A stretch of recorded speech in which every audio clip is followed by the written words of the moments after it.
Debate on the second reading of the Auditor Regulation and External Reporting Bill is now resumed. The Honourable Rick Barker was speaking. He has 8 minutes remaining to speak should he wish to take it. The Honourable Rick Barker. Mr Speaker, I am very pleased to take a further call on this very important bill, the Auditor Regulation and External Reporting Bill. And as I was saying prior to the lunch break, auditing is not a matter that people would rate very highly as having influenced greatly the lives of us ordinary human beings. But I think that we are underestimating the importance of auditing and the nature of accounts. I was trying to remember, but I had an opportunity through the break. Order. The first person. Could I apologise, Honourable Member, and say to members leaving the chamber, please, members leaving the chamber, cease the conversations as members leave. I thank members. It is just so discourteous. Backs to the Speaker, conversations going on, people on their feet, rowdy, and that's so discourteous to this place. Honourable Rick Barker. Mr Speaker, and I was starting at the beginning of one Antonio Mancini, a Florentine of the 13th century, is the man who's attributed with having devised double accounting procedures. It flowed on to the Medici Bank in the 14th century, was codified and spread further from there. It was, in fact, a device which has transformed the way in which we look at the world. Max Weber once said that capital did not exist before double entry accounting. Now, the Honourable Simon Power smiles and laughs at that, but it is true when one thinks about it. Capital did not exist before double entry accounting. The fact is that the whole of our world today is built around complex financial systems which are based on double entry accounting. We have money in, money received, assets, liabilities and equities, and we've got much more sophisticated forms of financial instruments which have been developed from there.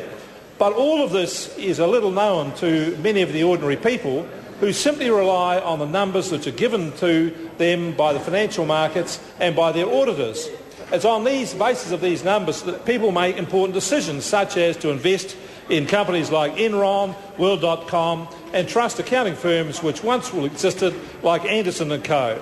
The world has seen a number of massive collapses, losses of huge amounts of capital, and we've watched the financial crisis sweep across the globe, which has eroded huge sums of money, huge losses of capital, and all of this has been felt here in New Zealand by the collapse of a number of finance companies. Millions of dollars of hard-earned money has been gone, vaporised, people's lifetime savings have gone, and their ambitions for having a life in retirement has all disappeared. People need to trust the financial system. People need to have confidence in the financial system, and the recent events, I would say to you, Mr Speaker, has severely shaken that confidence of the ordinary public. This Parliament, therefore, must do everything it can to ensure that people do have confidence in the financial system. And the Auditor Regulation External Reporting Bill is not a particularly exciting piece of legislation to read. It doesn't read like a Stephen King novel. For most people it would be a great piece of work to read to go to sleep at night if you could penetrate its dense language. But nevertheless, it is an important advance in ensuring that our accounting systems are strong and stable and our institutions can be relied upon, and that the figures that they produce do have rigidity, value, and will stand the test of time. My own experience of auditors, Mr Speaker, is rather limited, but it's been a very illuminating one. I started off by having a set of accounts done, and every year the accountant came along with an additional requirement to get my accounts approved. And while these extra requirements went up, I found that the auditor's waiver of responsibility got longer, deeper and more expensive.